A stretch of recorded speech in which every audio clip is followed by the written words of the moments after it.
So it is mute now. No. So I have Mrs. Gunay, Honorable Mary, Mama Book, hello, and Naveen, Hi. 4 of you. Yeah, before we go live, I'm going to start with the protocol. So I'll introduce all of you. First questions are going to be addressed to Honorable Mary, then I think Mama Book, then Gunay, then Naveen. Yeah? Take your time because we don't have two guests. They apologize, so we have plenty of time. Auntie Mary, whenever you feel like you want to leave, you can just text me or do something. Yeah. We're already live, just so you know.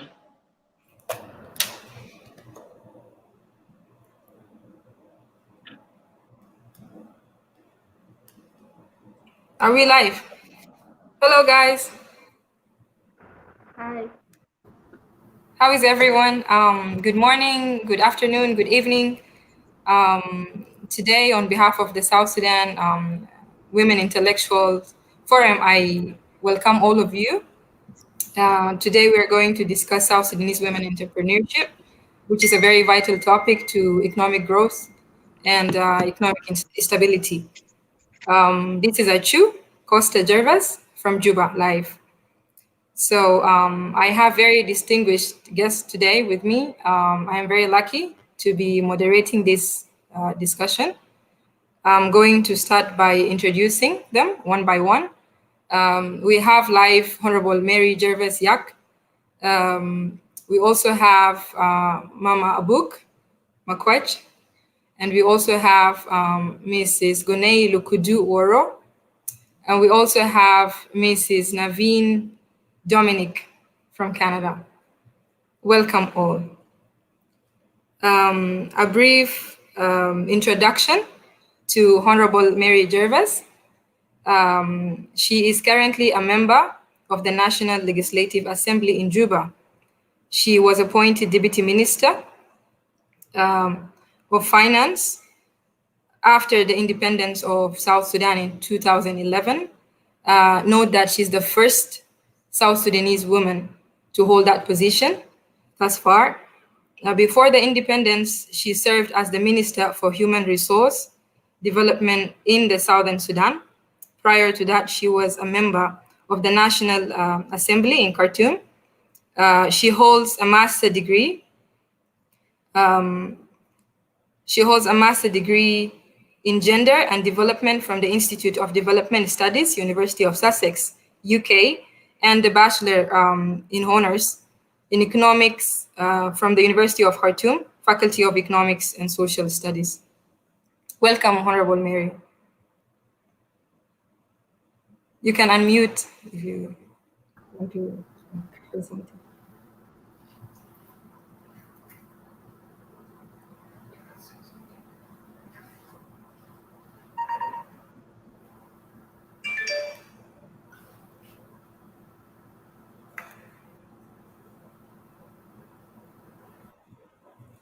So we continue with Mama Abuk.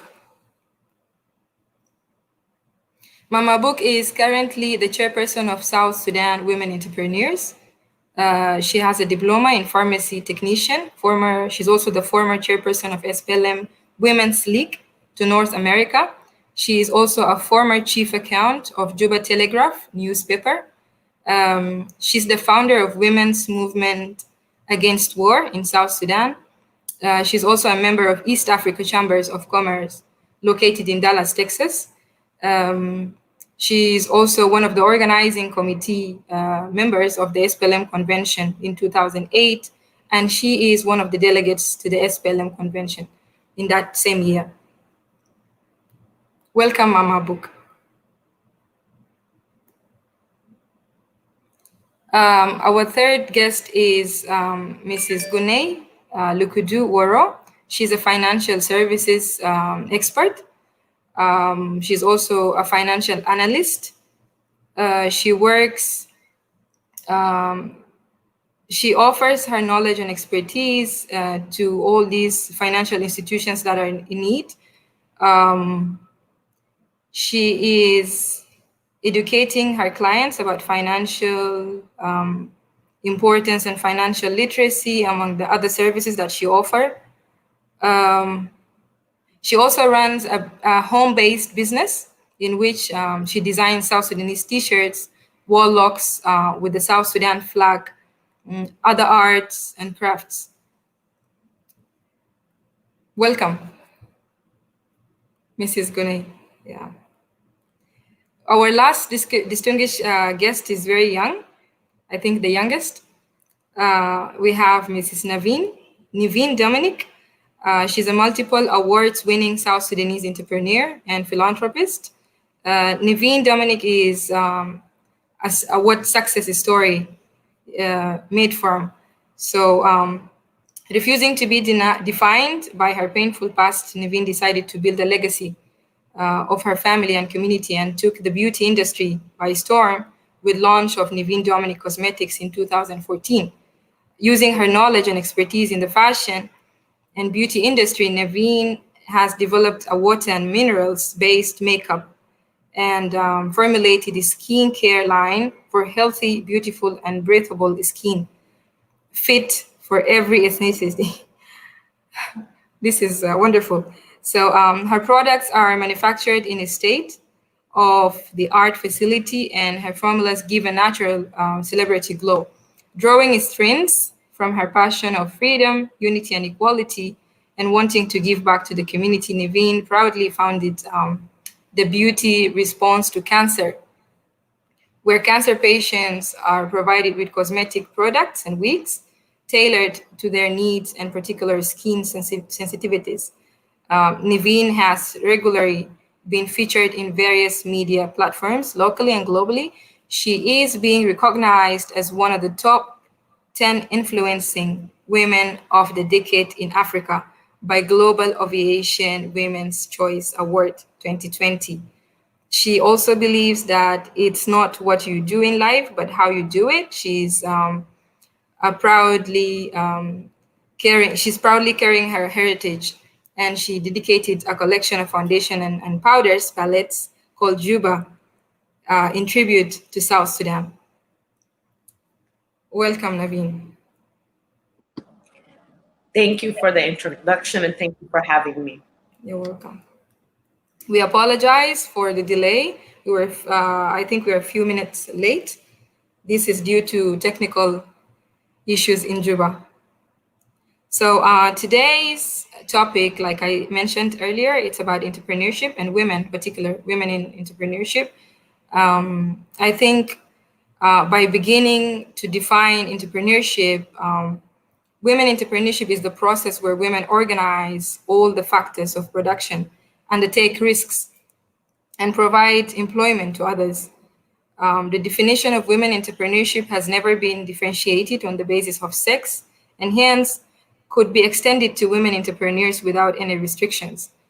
According to definition given by governments, like the government of India, for instance, a woman entrepreneur is defined as an enterprise owned and controlled by women having a minimum financial interest of 51% of the capital and giving at least 51% employment generated to women. So the functions of an entrepreneur include decision making. The primary task of an entrepreneur is also to decide the policy of production. And also an entrepreneur is to determine what to produce, how much to produce, and how to produce it and where, and also how to sell it. Entrepreneurship is important as it has the ability to improve standards of living and create wealth, not only for the entrepreneurs, but also for related businesses. Entrepreneurship also has drives, and it drives change with innovation, where new and improved products enable new markets to be developed. Globally, microfinance has the potential to enable women to climb out of poverty. And in general, a lot of studies suggested that the poorest seldom benefit greatly from microfinance. So as women today, and most of us women who are experts and knowledgeable in this field, we're going to invoke our thinking and also educate others who don't have much knowledge in this specific field about how we can involve and develop and empower women through entrepreneurship to be able to create a very suitable environment for women to improve their living standards and also to be empowered. I will begin with Honorable Mary Jervis. I would like to ask you regarding the microfinance policy and like, for instance, trade policies that are examples of the government initiatives to acknowledge the gendered nature of economic development practices. Other progressive and gender responsive laws include the Local Government Act and the Land Act, which were developed during the CPA. These are just examples. These are kind of pieces that we may call them legislations. When matched with implementation and follow-up, will have positive effects and implications for women's rights in general. So if you would like to elaborate more on what kind of policies do South Sudan have for entrepreneurship, and also, are there any specific policies targeting South Sudan women entrepreneurs or women in businesses? You're welcome. Thank you very much, Achu Costa Javas, for having me. First of all, I would like to say that I'm very happy to be on this panel and to discuss this very important issue of entrepreneurship in relation to women. In regards to the policies of our government relating to women entrepreneurship, I can say that there are no specific policies now targeting women, South Sudanese women entrepreneurs.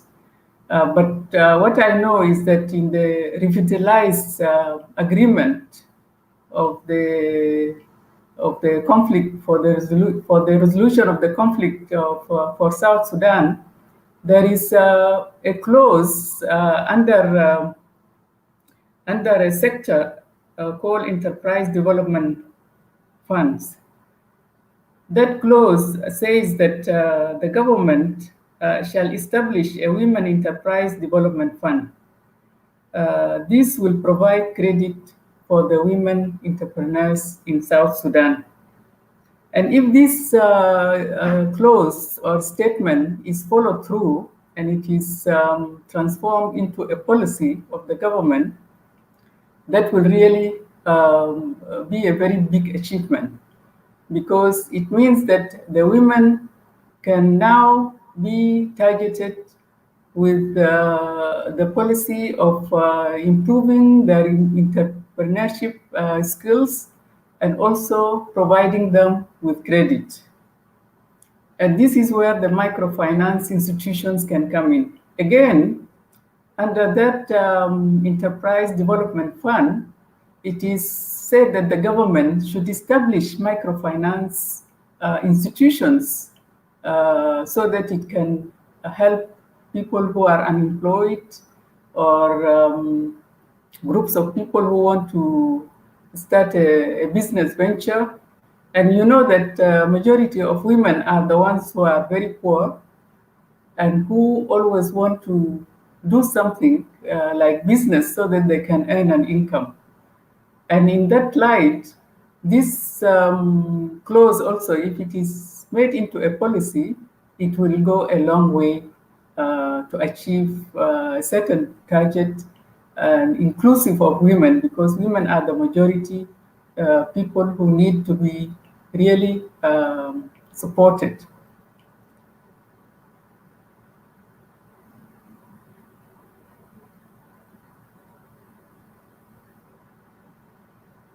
I stop there.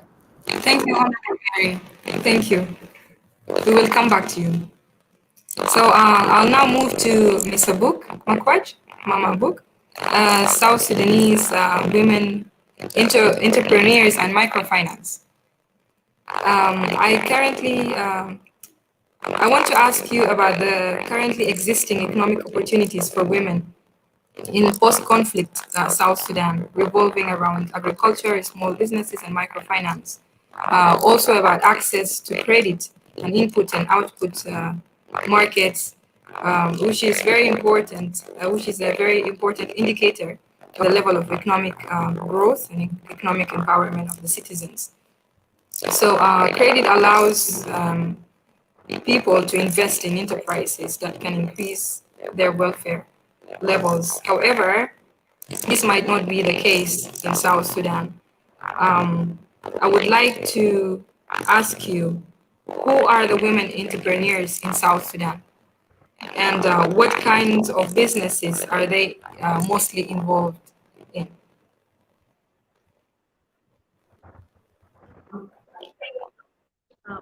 Thank you so much, Chu, for having me. Actually, you are my daughter, and I'm so happy today to be interviewed by you. Thank you so much. Yeah, the women entrepreneurs in South Sudan, they are the pillar of society, and they are our mothers, sisters, daughters. Women have always developed the spirit of entrepreneurship from a young age. And our mother used to taught us to work hard and take care of our home from young age. That is entrepreneur. Mostly the women involved in small and medium enterprise, which is SME and microfinance. And they are the ones in the market selling vegetables, fish, food, firewood, or charcoal, name it. These women are the entrepreneurs. Every little thing that they sell is important, and their services are essential. So women have work at home as well as outside home. They contributed to the greater economy of our country and also well-being of our family. So they are the ones who bring food into the table to their children. To answer your question that I think that is the women entrepreneurs in South Sudan. Thank you so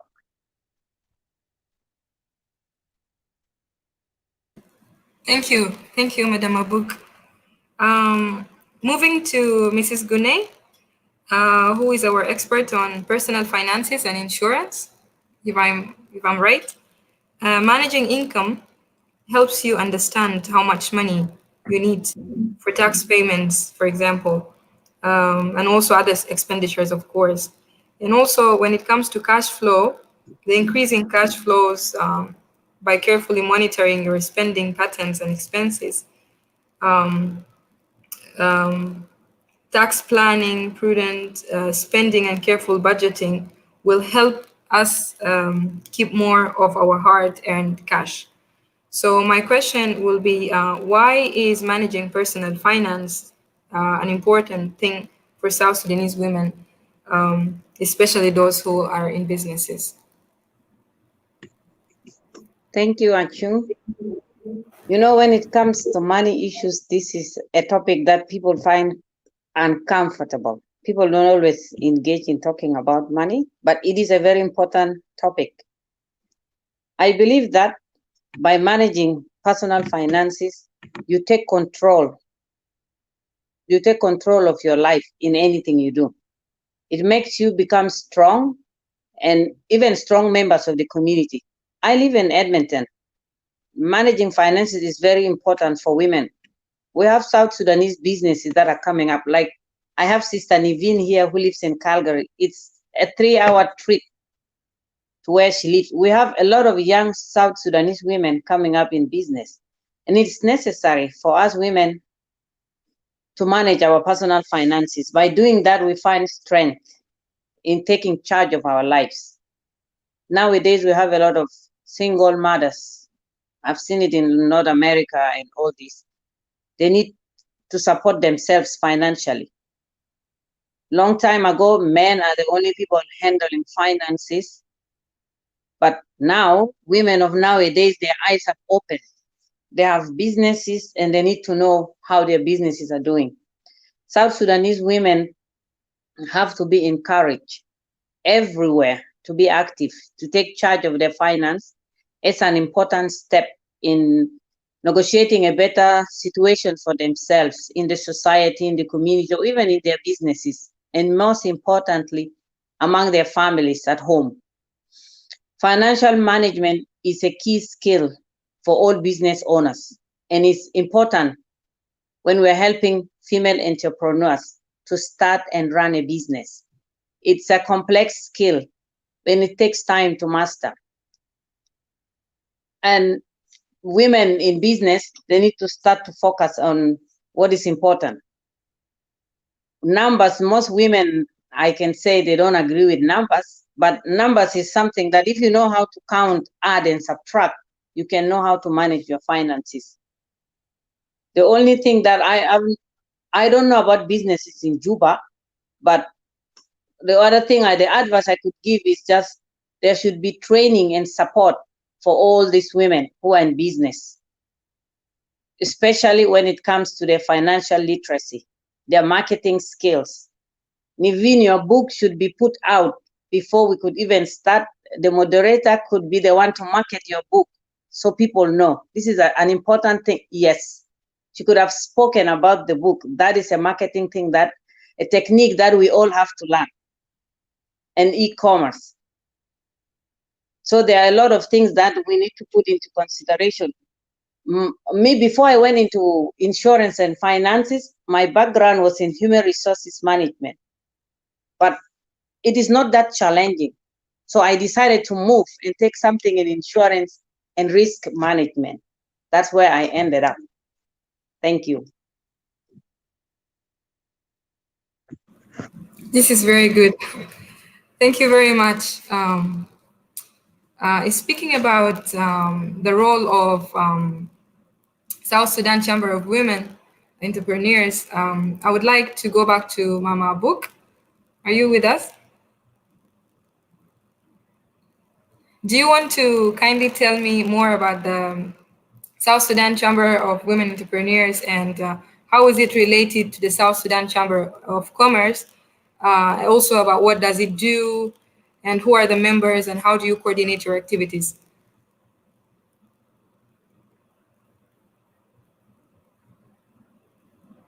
Can you please unmute? We can't hear you. All right. There you go. Yes. Thank you again, dear Chu. Yes, Chamber of Women Entrepreneurs, which is in abbreviation is COWI, was established in beginning of 2013, and is an organization that founded by South Sudanese women. And the aim was to empower women to find, to empower them and strengthen in financial freedom. Our goals was to spearhead the South Sudanese women in business. And the initiative was supported by the government of New Zealand and Denmark, and also Chamber of Commerce. So absolutely, yes, we are related with Chamber of Commerce. We're working under their umbrella, and they also offer us, they facilitate the office space for us within the building. And the only thing that put us apart with them is that Chamber of Women Entrepreneur is typically women. And the Chamber of Commerce is for all, including women. So that's where we differ. Otherwise, our objective and mission and vision and mission is the same, and we actually working with them hand to hand in anything. How and also they advocate on behalf of artists in case of anything. If there is any networking that through the work with women, they actually let us know all the time. So how we coordinate our work, we coordinate our activities through administration support. We have our general secretary and also finance secretary.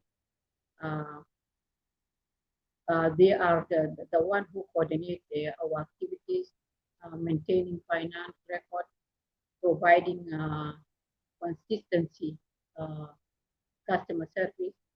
We also coordinate our work through email, phone, TV, radio, writing brochures distributed around Juba. So basically, that's how we coordinate our work. And thank you so much. Do you hear me? Yes, I do. Thank you very much, Mama Abu. You're welcome. Yeah. Do you want to add something? Thank you. Okay. Thank you. Thank you for that. We'll come back to you. Yeah. So moving to Naveen, I would like to ask you to share with us what motivated you to start that business. I know I read some of that, but we might hear more from you. And also, how do you run the business? Do you have employees, or you just run it by your own? And how are you managing the whole process? Right. Well, thank you, Achu, for having us and for your question. I basically started the business, as it was stated on my bio, based on painful past. I was living in Windsor, Ontario before I started Naveen Dominic Cosmetics, and I lost my father in South Sudan, actually, and it was a very huge hit for me. And I just instantly prioritized family over making money.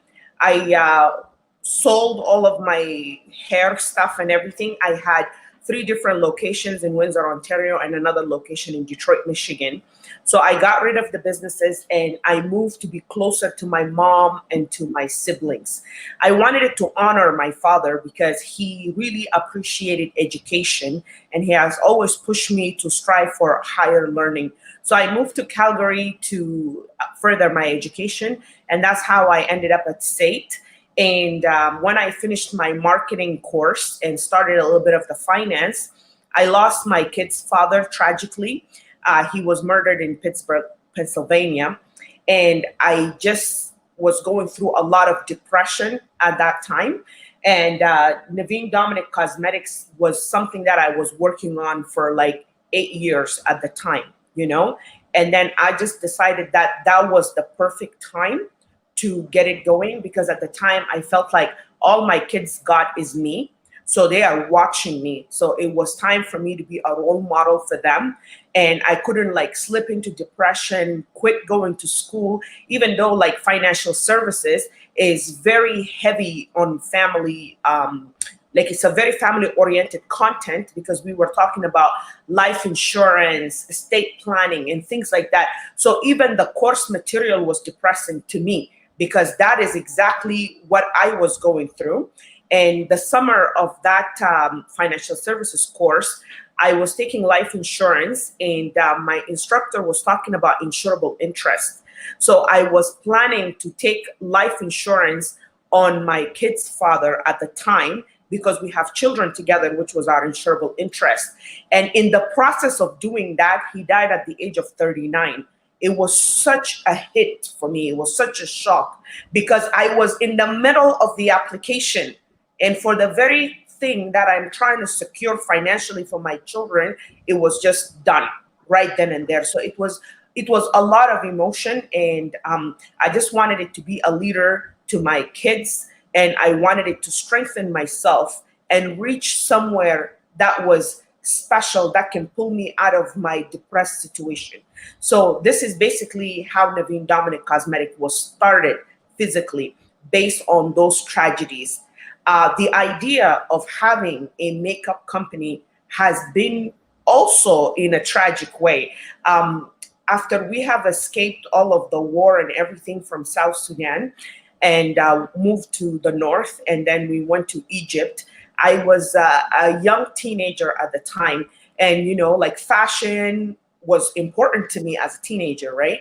And everybody was like, in Egypt, would make fun of South Sudanese people, actually all Black people, but especially South Sudanese people, because of our very dark skin tone. So every derogatory term in the world we've been called, I have personally been thrown garbage at. It was horrible, because I went to Egyptian school, and there was the Christianity part, and then there is also the Black part that was not very welcome, because Egyptian people do not constitute themselves as Africans. They see themselves as just Egyptians, right? So the whole skin thing becomes a serious issue, because it was also an issue in Sudan as well, because some of us who are from South Sudan are extremely dark, and then when you move to the north, you see the Arabs, they'll make fun of you for being dark. And sadly, even your own South Sudanese people will make fun of you for being dark. As sad as that was, in Egypt, it was a very in your face type of hate demonstration. And then people started using bleach in very high volume, and even as a teenager, I personally considered it. And Egyptians would tell me I was so dirty that I should put a shot of household Clorox bleach in my water, so then for my bath water, so I can wash the black off of myself. And as a young teenager at the time, I thought, okay, but what I was really seeing is the ashiness and how much harm I was putting in my skin, because I was actually putting that shot of bleach in my water, trying to wash some of the black off of myself. So that's where I saw all of that. It's not right. Why do we have to go through that, right? So even with looking at foundations and makeup, I did not see in the fashion industry anybody that looked like me until when I met Alekwek, you know what I'm saying? Which I was like, whoa, she is like an icon. This amazing South Sudanese model has just bulldozed the opportunity for all Sudanese people, not just in the fashion and modeling industry and all of that. It is in everyone. And she's definitely one of the people that I looked up to when I was younger. So that's kind of the dark history behind that. So in my cosmetic line, I wanted it to create a product that is going to make women feel comfortable, confident, beautiful, because I say it till this day, makeup does not make you look beautiful. You are already beautiful. Makeup is just an enhancement tool, just like I wore this shirt. Okay, it has ruffles on it. Okay, my makeup is there. I don't wear makeup all the time, especially even when I attend business events like this. I try to tone my makeup down and keep it natural and simple, so people can focus on what I'm saying, and not my wing eyeliner or whatever other things that can be very distracting. Sorry for the very long answer for that one, but that's pretty much, yeah. So that's how. Do you want to tell us whether you are working on by yourself, or do you employ people currently? I work with a bunch of different subcontractors in my business model, different makeup artists. Our products is online. So my children are my staff and my executive board and everything. I am raising CEOs. We sit down, we have meetings, we discuss everything from budget, finance, marketing, management, everything. So they're heavily involved in my. I think we lost Naveen. Such a great way of empowering young people. Can you hear us? Okay, we will come back to her. I think now I will just go to Honorable Mary for another question regarding the government, since now you are a legislative person, I would want to ask you, does that the government has funding to support microfinance activities in South Sudan? And how did you work when you were at the ministry to achieve that? Well, thank you very much, Madam or Mr. Chu, for this question. In fact, when I was in the ministry, as far as I can remember, there was no such a thing that the government had funding for, for entrepreneurs or something like that. Microfinance institutions, I have no idea that there was any of them. But as I mentioned before, this is now going to be a policy that institutions like microfinance have to be established as a government policy to support people who are unemployed and people who wish to do business. Amongst them are the women. And so this will be a very big opportunity. And I think the government is not going to miss that. I'm sure the economic cluster is working on that to realize this policy. Microfinances will actually be good because what happens is that they lend money at a very low interest. And also they determine a grace period for the person who is given a loan, say like 6 months or so, until you are able to establish your business, and then you can pay it back in installments. I think this is why it is so important that we have these institutions in place. That in my mind is an opportunity that we must not miss it again, as we have done in the past. If we had done these kind of ideas from the beginning, when we became independent, we would be somewhere now. So this is what I can say to this effect, that there is no legislation, there is no policy that is targeting this area of empowering people who want to do business, but it is going to be. I'm sure the government this time is serious about it. Let us hope so. I want to comment a little bit on what was it Naveen, the person who spoke before Naveen? You said Naveen Dominic. Finance management and women, which actually, My name is Gune. Gune, Madam Gune, thank you very much for saying what you have said about women. And You're in fact, welcome. I can add to what you said that women actually are naturally managers of finance, because who is in charge of the budget in families? It is the women. And so the skill is already there, but there is need to build on it, which will enhance those skills. So that issue is well well brought up by you. The other thing that I want to comment on also is what Mrs. Nabin has said about why she had to do cosmetics, and that is because she wanted to prove that she is beautiful as she is.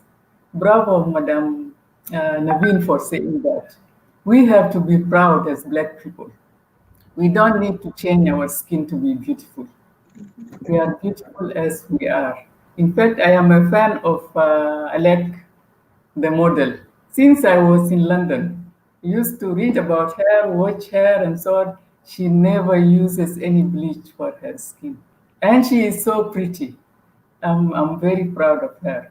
Keep on giving that message, because that is something that we need to tell our young girls, not to destroy their lovely, smooth skin. Yeah. So I really appreciate what you have said. Thank you very much. Thank you so much. Yes, thank you, Chu. You're welcome, Honorable. Talking about low interest women entrepreneurs in South Sudan, if provided with a policy that can offer them to have loans in conditions that Honorable Mary just mentioned, with reasonable grace periods. Mama Abuk, I would ask you, what support do the women in business in South Sudan get from your institution, and how do you organize that kind of support? Uh, yeah, thank you again, Achu. We the fund that we get, usually we get fund from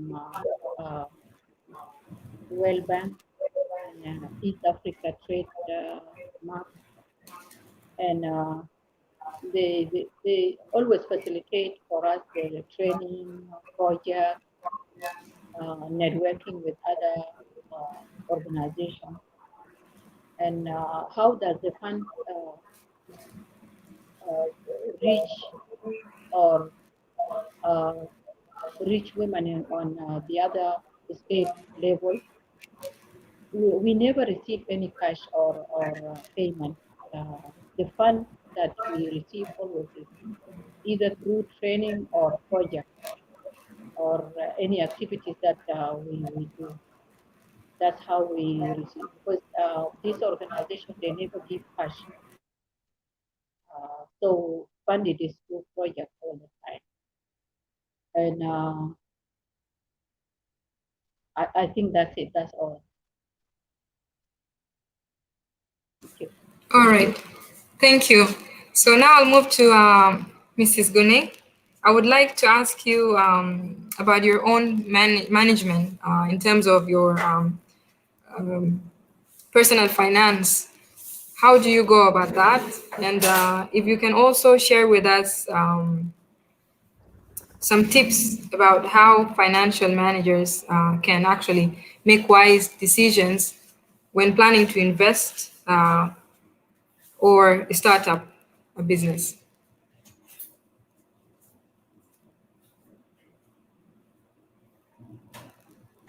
It will be nice if there's a magic formula or simple trick that will allow everybody not to worry about money. And unfortunately, there is nothing like that.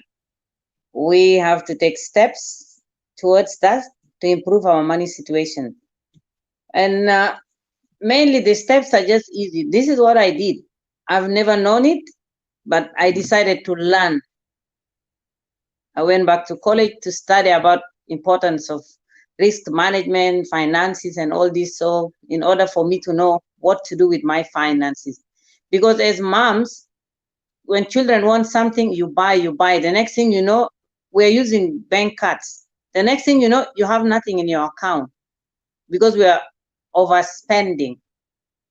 In order to avoid that, we have to detail our financial goals. Always write down, what do you want? Have a budget. Work within your budget and save what is there. But the first thing, you have to save before you spend. This is what I am doing currently, and I have started to see that my financial problems are diminishing. And I always have a plan. I put down a plan. If I want to go for a vacation, for example, before I go, I always work towards that so that I pay from what I earn. I don't use it. I have a credit card, but I know what credit card does. You use money that you have not earned. And I I'm always against that, because before, let me say 5 years ago and all this, I had a credit issue. So that's what made me to clear that and to study what can I do to make my finances better.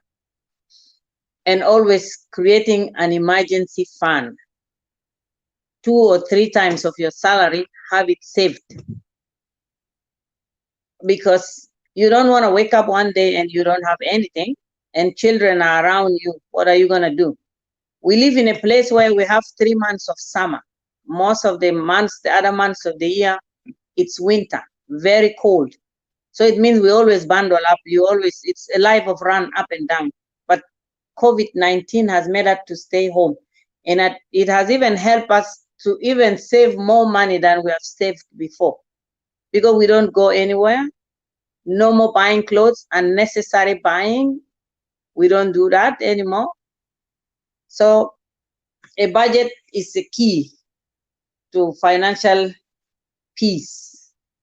Let me say that. Another thing I could share is pay off debt. I'm still paying my student loan. At least I'm down half of it, which is wonderful. It took me like 7 years, but they always encourage you, pay something down, and yes, I am there now. These are the reasons that has made me to put myself down and try to manage my finances. Most people, like, I found that some people are afraid to ask for help or ask for advice. Nobody was born knowing anything in the world. We all came out and then we learn everything here on earth. And when your time is up, when you leave without the knowledge. So I advise everybody, men and women, don't be afraid to ask. If you know somebody's a financial advisor or somebody like Niveen doing makeup or what, always ask. If you want to learn something, nobody will say no. And it's always good when you share knowledge with somebody. These are important things. Thank you. Thank you very much, Madam Gunay. Talking about financial planning and management, saving before spending, always saving emergency funds, which is almost a third of your salary or income, or the small that you get. These are very key behaviors, if I would say, that will improve our financial literacy and help us save money and clear our debts.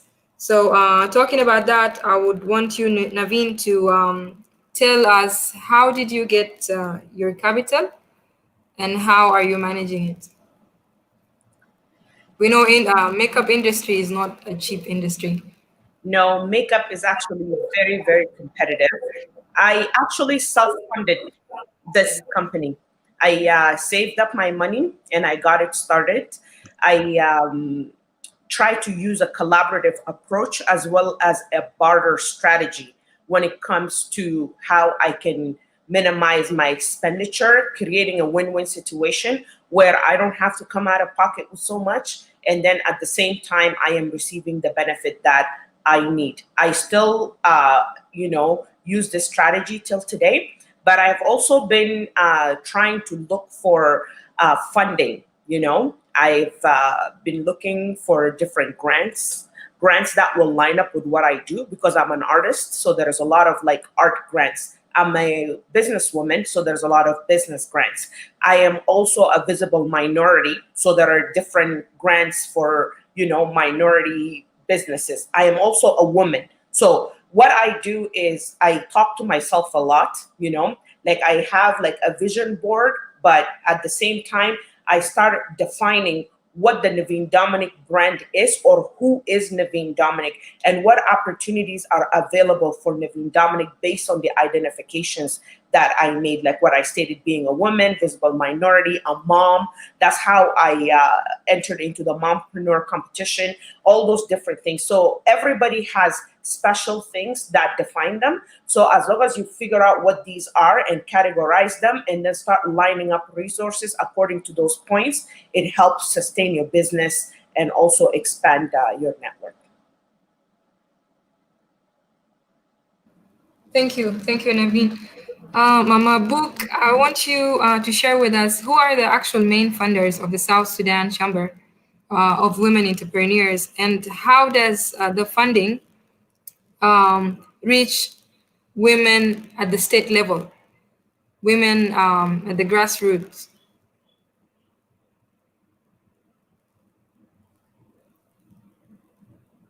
Unmute it.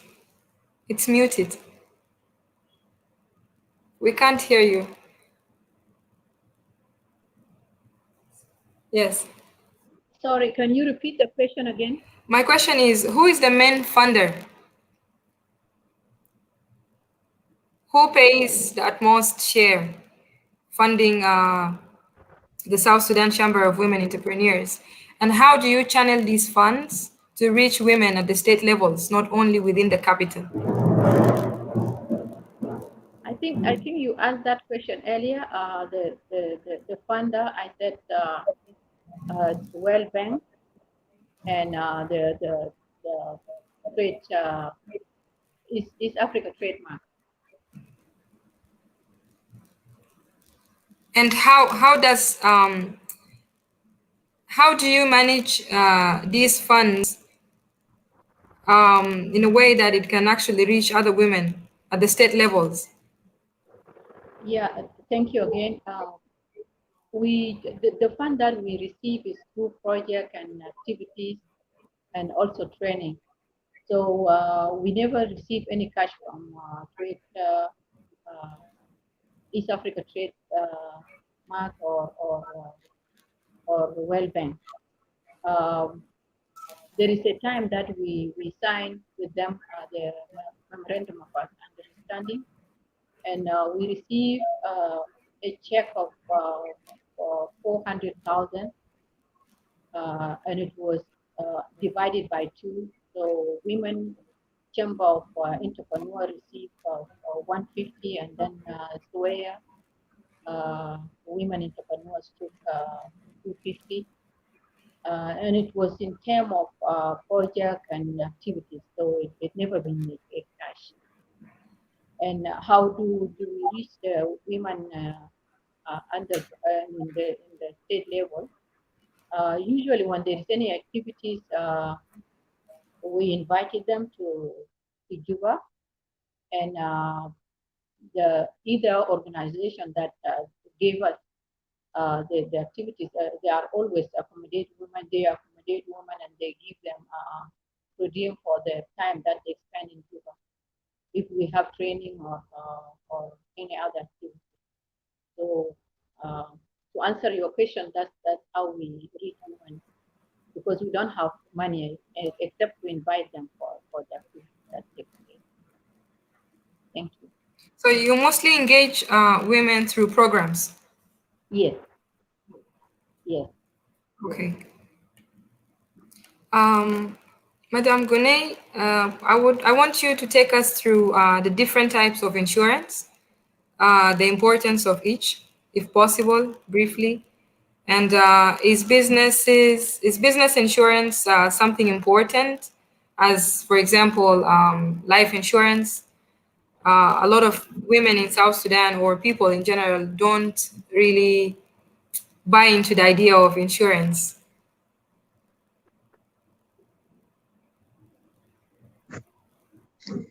Okay, thank you very much. Actually, this is one of my specialization.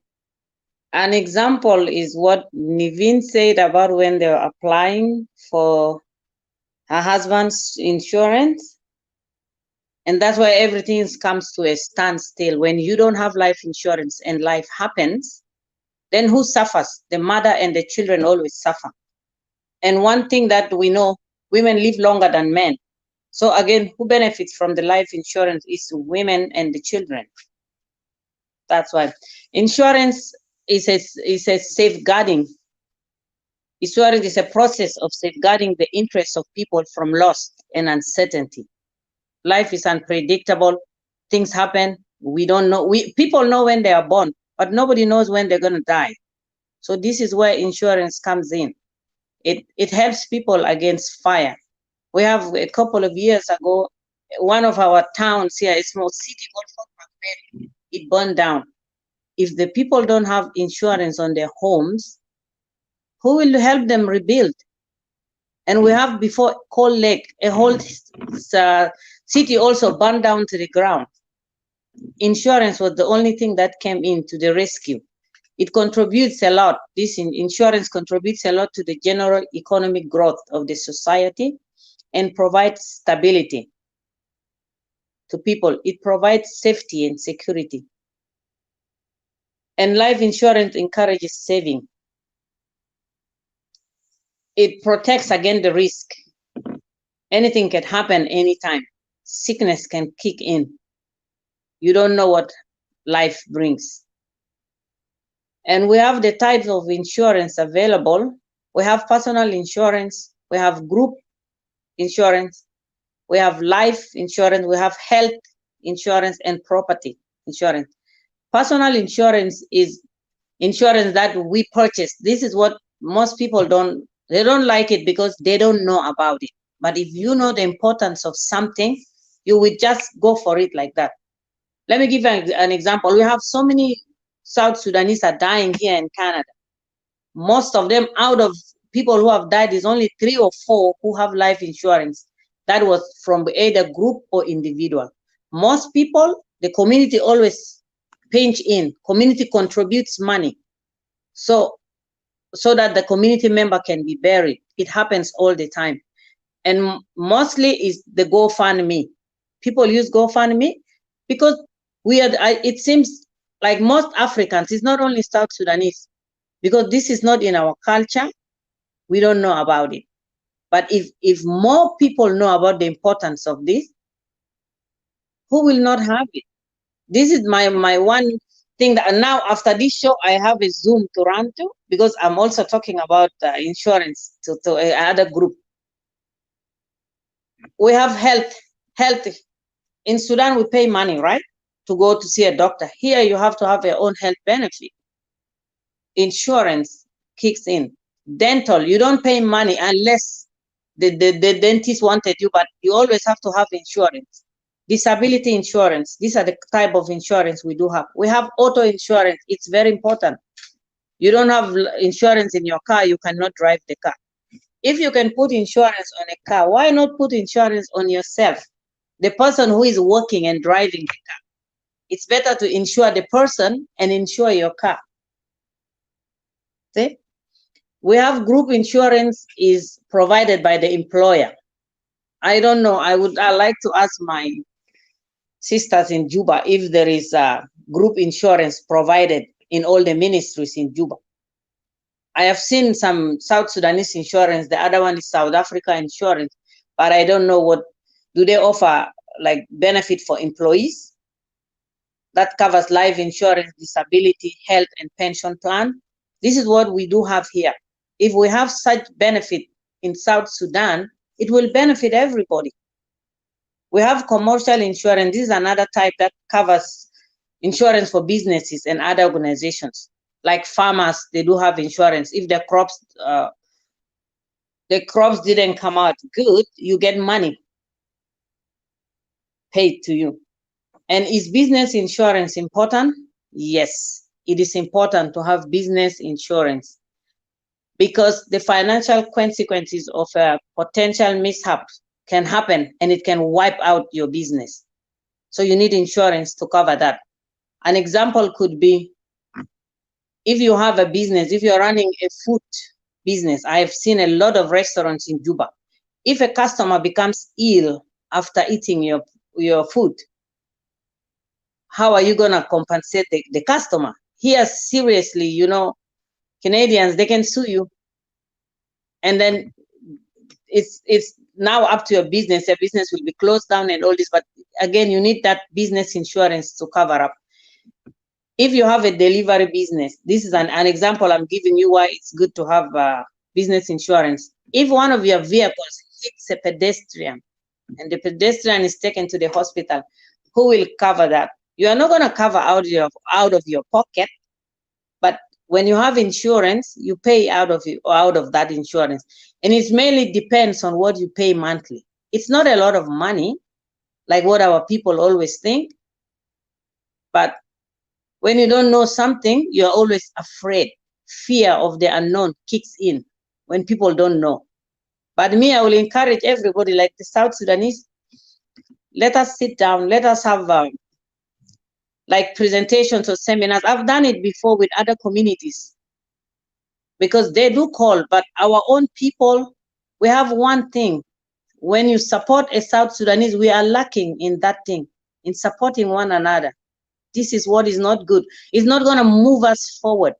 I have seen other African countries moving forward because they support one another.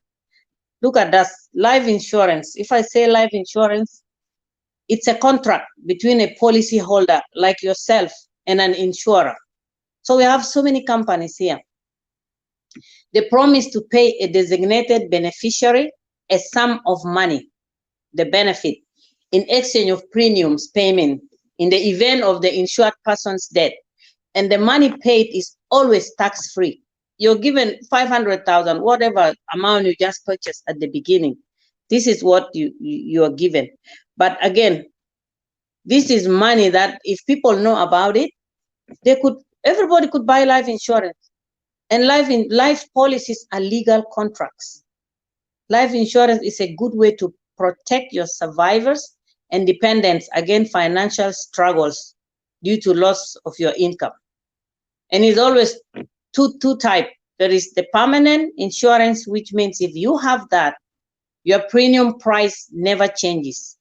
There are two types. You have universal and whole life. And then we have the one that is temporary.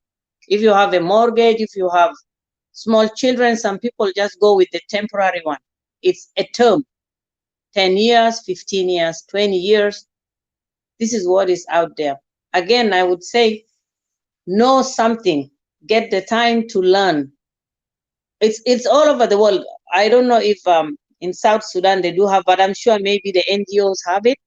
I am yet to go back home and figure out how things go. Maybe I would be able to meet Mama Mary there and Mama Book. Nobody knows.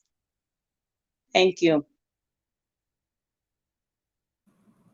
Thank you for sharing these great messages, Mrs. Gonay. Honorable Mary Gervais, do you want to take us through the national budget and how it benefits women as a policy instrument? Do you think that the budget is gender sensitive? And what's the difference between a gender sensitive budget and a conventional budget?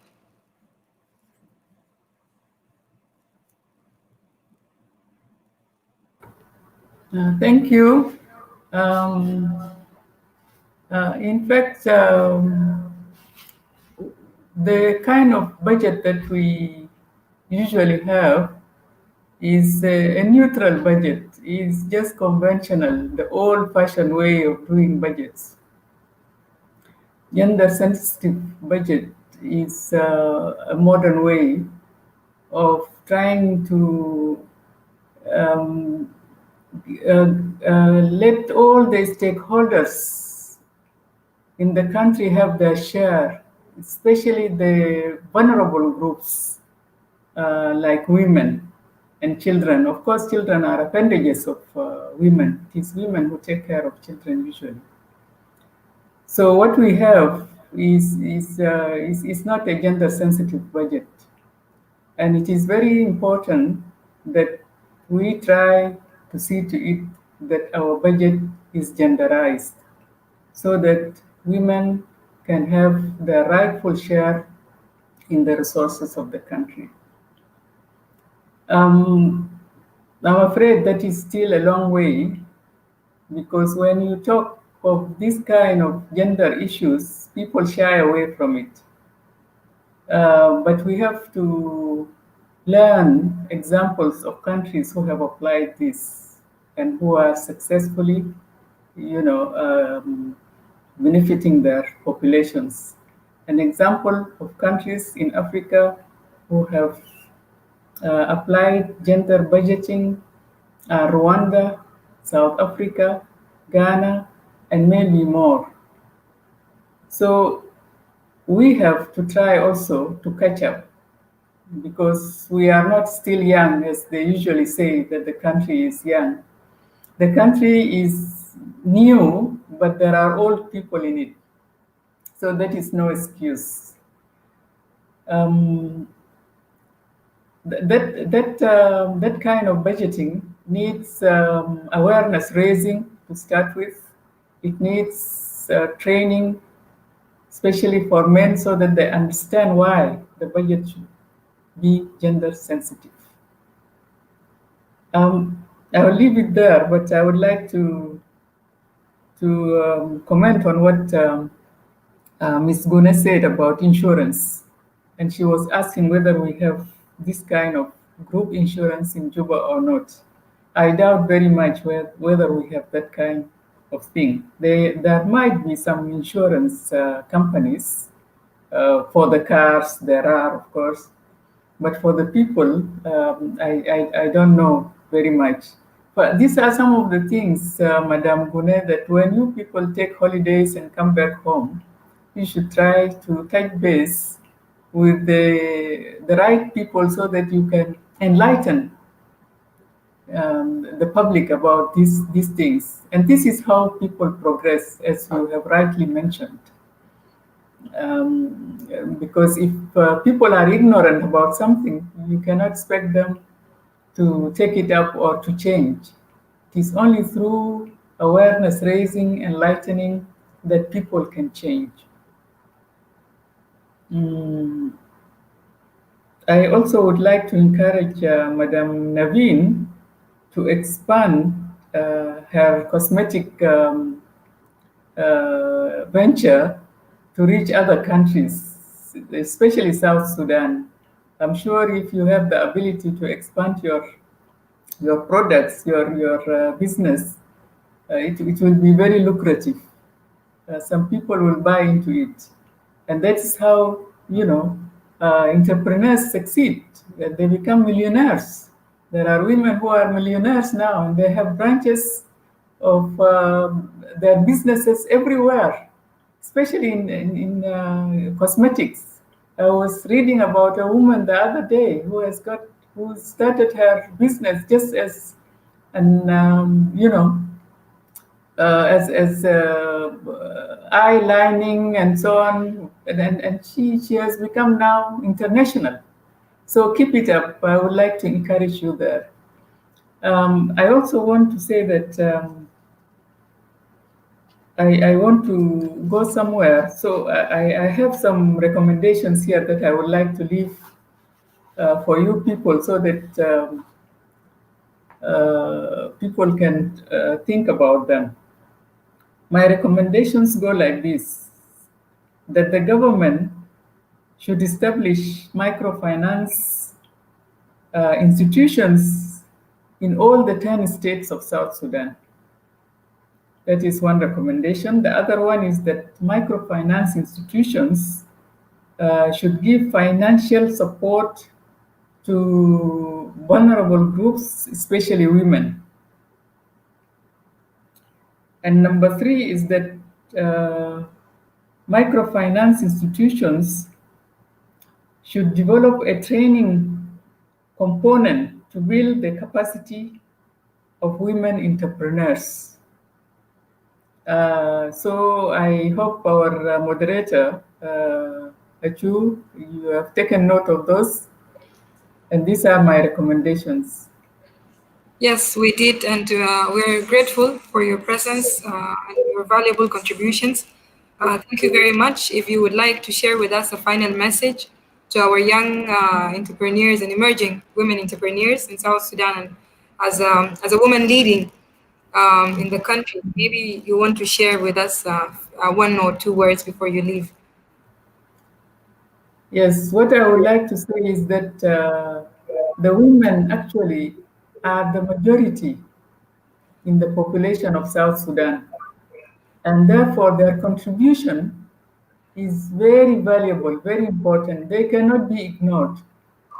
So if you have an opportunity to improve yourself, don't let it go. Take it up and persevere and continue, because I know women are very resilient and they can do wonders if they are given an opportunity. And so they have to be empowered. In this case, I would like to say, don't give up. And thank you very much. Thank you. Thank you very much. You have a good evening. Good So, evening. Thank you. so Honorable Mayor It was Davis an yes, I just want to say it was an honor meeting Honorable Mary. Thank you for your recommendation, for your encouragement, for your kind words. It really does mean a lot to me. I just feel like South Sudan is like my baby that needs to be protected, because like all of our people are so vulnerable, not just in the makeup industry. I want to speak as a leader. Sorry, I'm still in this moment. Just give me 1 second.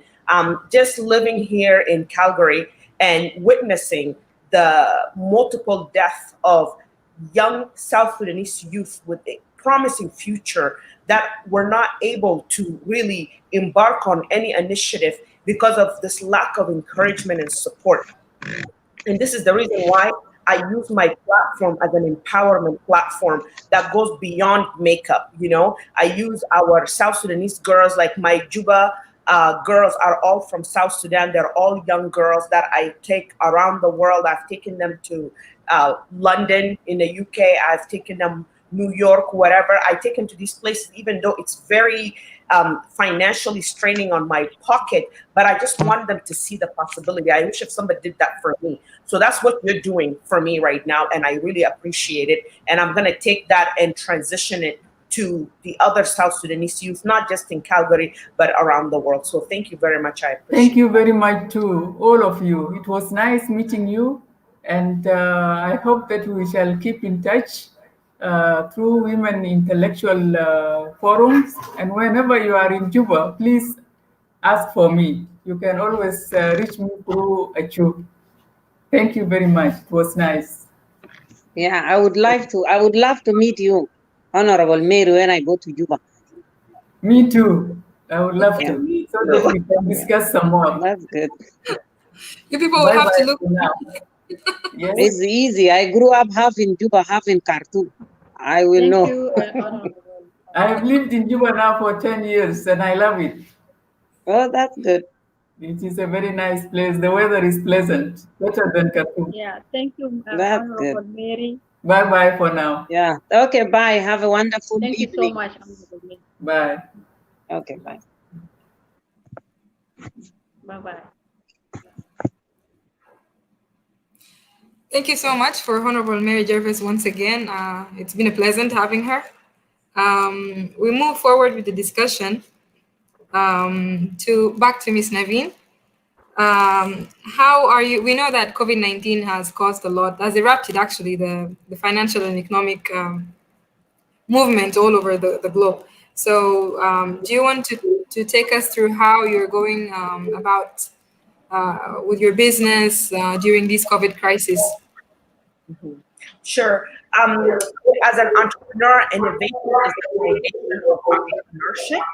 So, in every situation that is affecting the environment, I don't know why it's echoing. I think it's not sounding that way on the other side. Does it sound like it's echoing? Yes, it is echoing. Is there? A little bit. A little bit? Okay. I think it stopped a little. I'll do my best.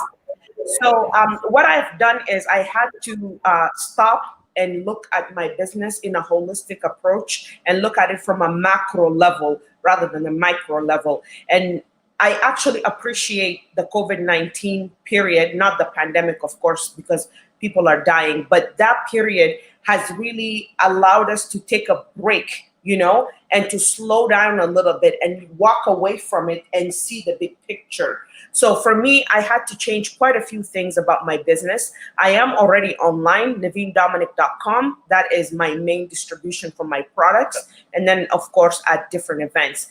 I had to see, now I have a lot of competition because all those different companies who were not online are now all of a sudden online because of social and physical distancing. So I face challenges with shipping because it's taking long, like very long, for me to receive products and for me to send out products to clients. I really don't like that.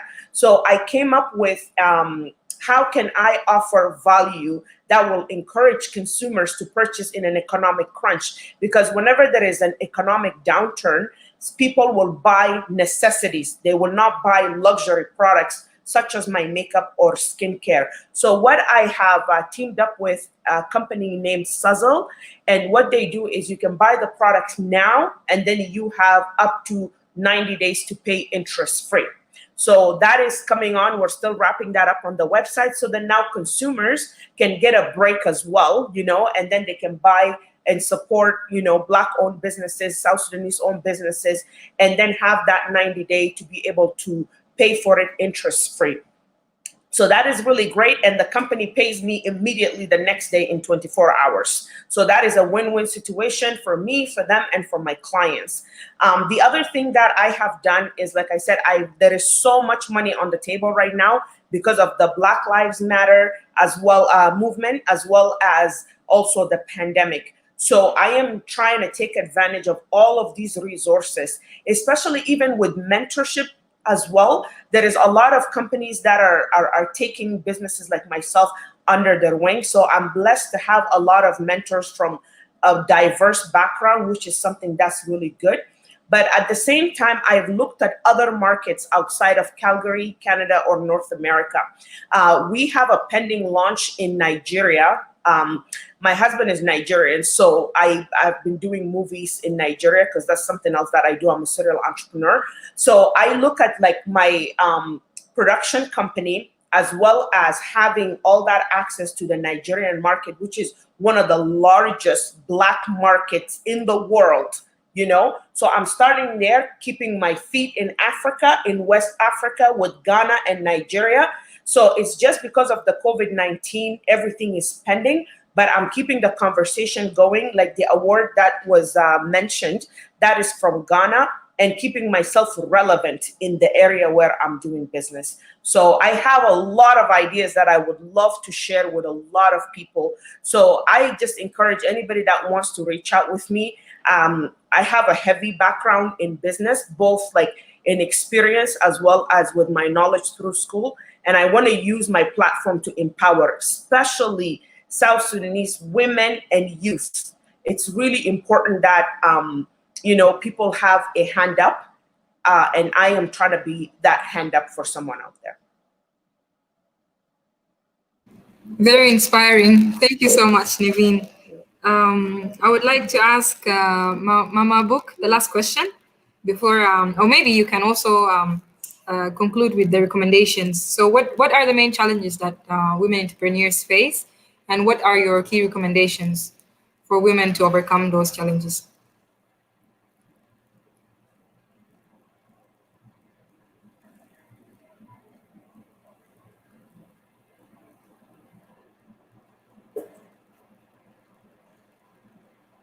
Unmute. We can't hear you, Mama Book. Okay. No. It's still. We can't hear you. Still. It's still unmute. Back. Yes. Okay. Is it okay now? Yeah. Yes. All right. Thank you, Achu.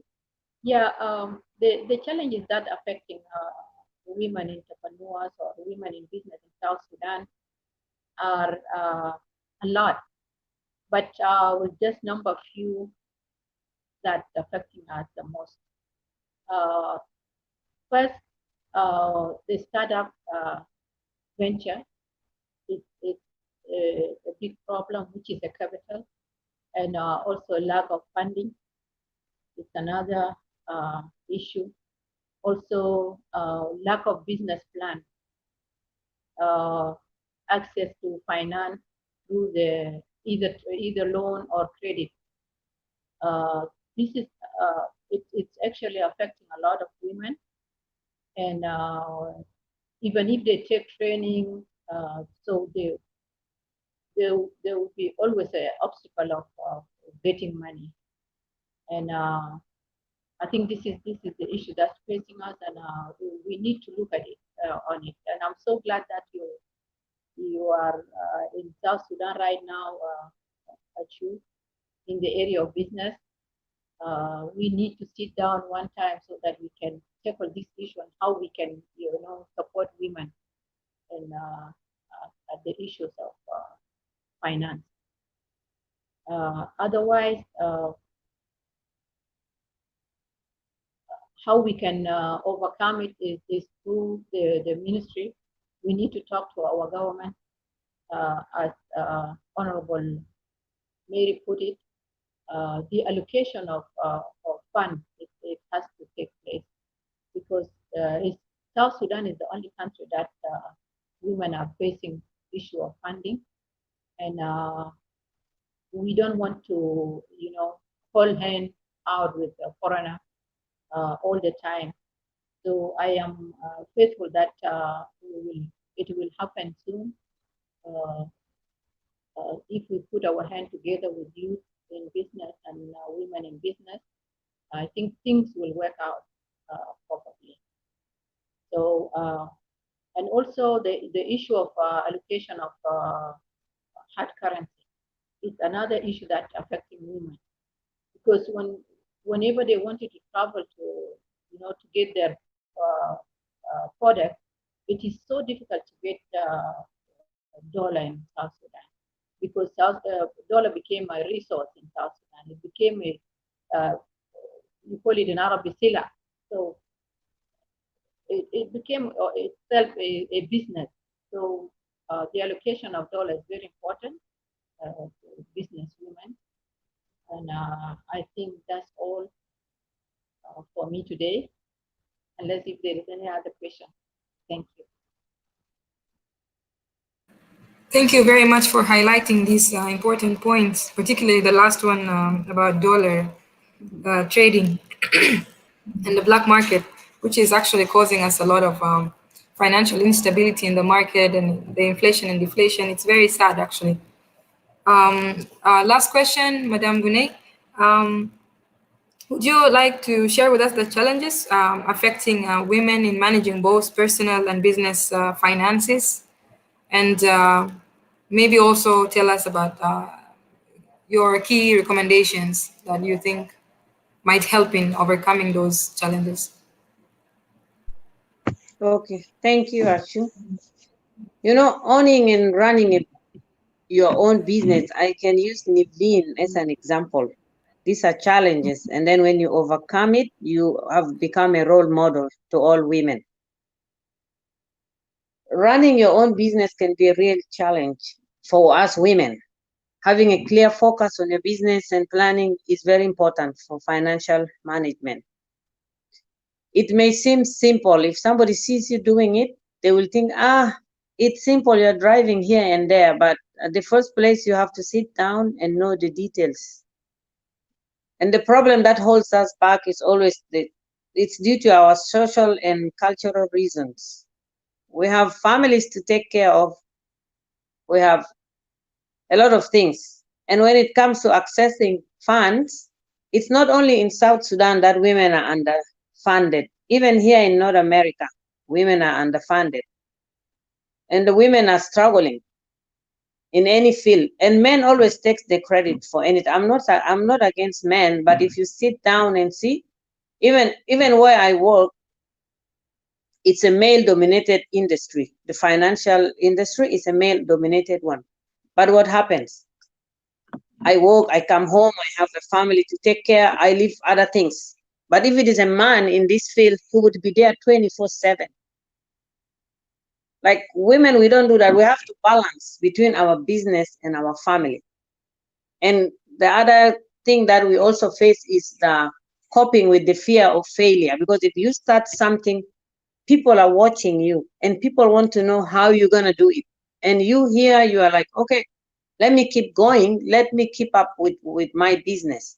But again, you stop, think of the family. We all know this is something that I found to be true. Women are just as smart, creative, and hardworking as men. So what's holding us back? it might be the man holding us back because they don't want us to compete with them to that extent. If they are in South Sudan, women are supposed to have everything given there. Like fund the women. Let us have women in the market selling crops. Let us have a market built up for women. Like I've seen in Kampala. I've not seen it in Juba. We still have the old ones that we have. So when the government supports women, women could be something better.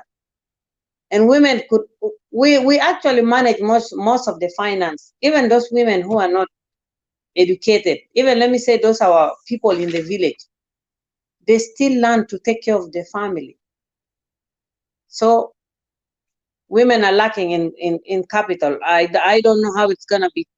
How are we gonna come out of that? But with a lot of women joining businesses, a lot of women being successful, maybe that is the other way for us to come up. And a challenge that we mainly face is education. This is the biggest thing that I have witnessed and experienced. When we don't have a lot of people who are experienced, women, the other people who want to join any business, they won't get anything because the ones who are in charge, they always say, oh, are you sure the women are going to manage it? Because a long time ago, if women were not able to vote, it was only the men voting. So women were considered second class, which is bad. Women are supposed to be first class. We give birth to children. So are we not first class? We are supposed to be the first class citizens of this earth. And the other thing that we lack are role models. Now, Niveen, you have become a role model. Even my own self, I have people calling me. Some people, they'll have my card and then they will call me, tell us how to join the business. I say, whenever I invite you, join us online, because now we do Zoom. We don't meet in person anymore. Any business we do, it's online. It's a lot of work, but it's easier. You can stay home and you can build a business. The only thing that we need women all over the world to know is they need to be educated. And we have to form a group and educate the ones who don't know. Because the few who are role models, they have to give. Because you don't keep knowledge to yourself. You always share knowledge. And then you have more people following you. And then you feel happy when you have other people doing what you're doing. And you become an inspiration to other people. And the recommendations I could give is, due to our multiple roles that women play, we are household managers. I always like my term is director of operations. That's how I call women and mothers. We operate everything in the house. And as business owners, having a sound financial management is extremely important. And some recommendation I could share is prepare a monthly budget. This is what most people don't do. It took me time to learn. Because I've seen when we are growing up, my own dad used to do that. He takes us to Sukal Markazi in Khartoum, and then he writes everything down. And we're like, what's going on? That's like home economics. So I do that now. I have a monthly budget. I plan my expenses for a given period of time, and I monitor. I monitor what I'm going to do. And always use different accounts. Like if she has a business, her business is different. You have a business account different from your personal account, because you can't mix these two together. When you mix them, a lot of things mixes up. The secret to generating wealth is money management. If you know how to manage money, you will know how to manage your own wealth. Invest instead of saving. Here we have, you can invest in registered retirement saving plan, your registered education saving plan, tax-free saving account. We have this in Canada, and I hope people are really making use of that. And you have the normal saving, but when you do save normal, there is no, the interest rate is not that much. But it's also good to be an active investor, because who doesn't want to generate returns? You don't want your money just to go to the bank invests the money and the benefit from it. No. You protect yourself with insurance.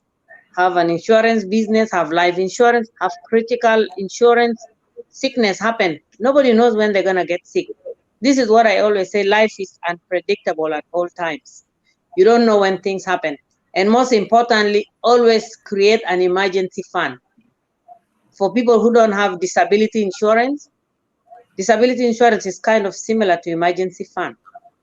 But when you do it on your own, you will know how much you're really saving.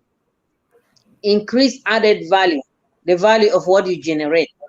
The higher the price that your client will be willing to pay for product. Example is Nivin.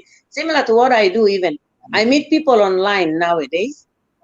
We do Zoom, we do this, even applications when we do insurance, critical illness and all this, we do it online. We do it online. We don't go to people's homes, so the people don't come to our office anymore. Always think about tomorrow. And when I say tomorrow, think about retirement. Remember, women live longer than men.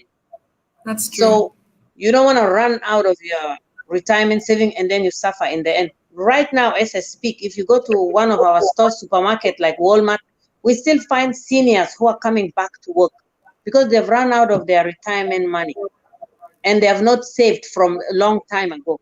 Because people always think like, okay, I can use the money, or there is always tomorrow. But remember, people live paycheck to paycheck. And if you don't get the next paycheck, you're homeless. It happens all over. And like people here, most immigrants, they work minimum wage. Minimum wage. That's true. I think I can summarize all that and say that financial literacy is key. It's key to women empowerment. It's key to financial empowerment. You cannot empower a woman if she's not financially empowered. No woman can be fully empowered if she's still financially dependent on someone. So what Naveen is doing is a great example of bringing up CEOs in the house and financially educating them. And the same applies to what Mrs. Gunay said. I would just have Naveen to say your final recommendation in maybe 1 minute, please. Okay, the first recommendation is buy my book. Okay. So my book is Beauty from the Ashes of War, and I just want to say why I wanted to buy my book. This book is 100% my philanthropy effort into empowering people. So I'm sharing my story to empower. The financial aspect of it, from each sale that you're selling, 50% is going to go to beauty response to cancer that was mentioned. I help cancer clients deal with the cosmetic side effects of chemo and radiation. And the other 50% is what I'm using to empower South Sudanese refugees around the world. So I need you to invest in our community by empowering me through this book, so then I can also empower others. I am in film school right now, and when I graduate and I'm all done, my first film feature, like I worked as a producer in other people's films, but my very first film is gonna be Beauty from the Ashes of War. I'm gonna get this book into a movie. So I wanted that to be out there because I do need your support. You will find a lot of stuff in there, and if you are a South Sudanese person who said, like, I really want this book, but I can't afford it, please send me a message. I will send you a free autographed copy. But just keep the vision alive, believe in yourself, and do the best you can. Thank you. Thank you. Thank you. One thing, Naveen, I am buying the book, but I want you to sign the book for me. Absolutely. Your book is right here. I'll be autographing it immediately. Problem. Thank you very much. I like supporting our own people. That's what I do. I have a lot of books.